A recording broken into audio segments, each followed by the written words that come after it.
Meron tayong dalawang shape na pag-uusapan ngayon, triangle at saka circle.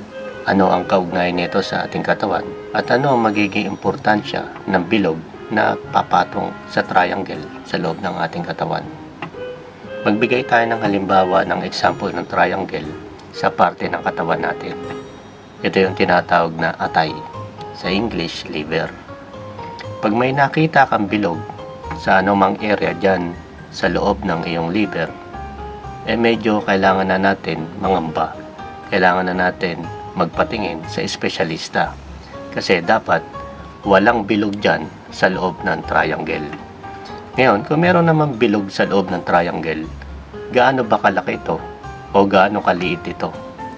Ang size ng bilog sa loob ng triangle ay may mga senyales na nag-uugnay sa pagkakaroon ng abnormality sa ating kalusugan.